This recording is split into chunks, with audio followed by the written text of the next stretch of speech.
Hey everyone, Kyle with Grindstone. I'm here with Mayor Inman of Selmer, Tennessee, and I just wanted to take a moment to talk with her about and let all of y'all see her perspective of how the storm went, and just if you would talk us through that and what you experienced, what you went through, and what it means to have volunteer organizations, not just Grindstone, but everybody that showed up, come out to help. So with that, Absolutely, not something that nobody wants to go through. It is a time that we just kind of have to support each other, and definitely one day at a time. It has been actually what I mean by one day at a time. A lot of emotions, a lot of things that you don't plan for or you don't experience. Just like I said, we've got, I feel like, a great team in our community as a whole, but we could have never even came to these levels of what we did for the community and for each family and homes that's out there that's lost everything they possibly could ever have, which is heartbreaking to me. But this is something that has happened many times in Selmer. But after those times, and especially this time, we would have never been able to do it without volunteers like you and your ministry, and along with Samaritan Purse and volunteers. And I couldn't name them all because there's so many, but without those support and dedication, and not only that, direction, because I know, Kyle, I've asked you many times.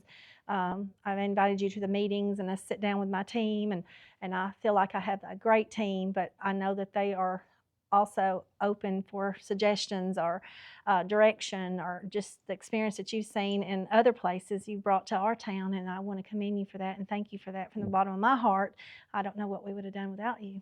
well, thank you very much for that, but it's not me. So it's all of our volunteers and everybody, and we're the sum of our experience through life. Yeah. And the Father's just had some random experiences that He's put me through to be able to help people. So yes. I appreciate you welcoming us in and asking, because a lot of times it's difficult for us, to that know, like, and trust with mayors or city leaders or anything to develop that. And appreciate you allowing us to serve alongside you, because y'all's town has done an excellent job, and it's really humbling to see.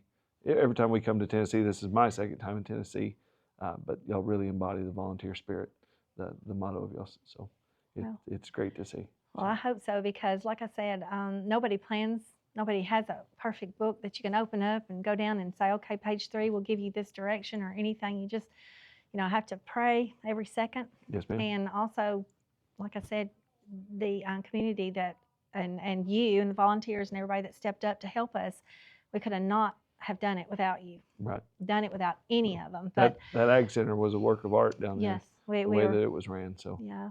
On the all volunteer, wasn't paid staff person down there, so it was right. great to see that. So, right. And just all the donations that just show up for everybody. And continue to show up. Continue to show up. And I've had 3 calls today. Where can we bring this? Where can we drop off this?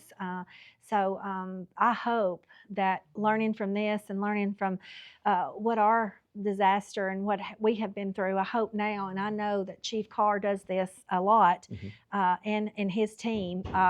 Now I see the, I guess, the importance of going out too when these things happen, and he's always saying, well, we got to go here and got to go there, and just seeing this and how y'all and everybody came to us.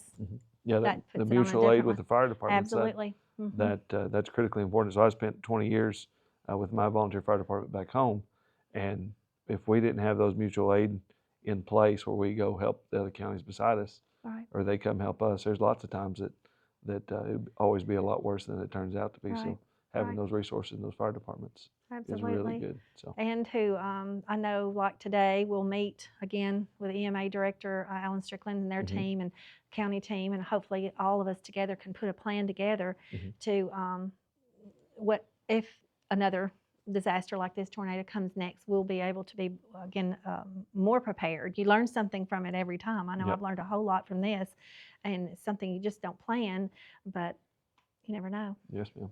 And as far as needs long term going forward, I know y'all still have 3 that are displaced without a housing solution. Yes, sir. So if we can, help assist with that, and I know y'all are working as hard as you can to find a spot. But if anybody watching this, if they have any, reach out to us, and we'll get you in touch with them, so we can get them a long term housing solution in place. So, right.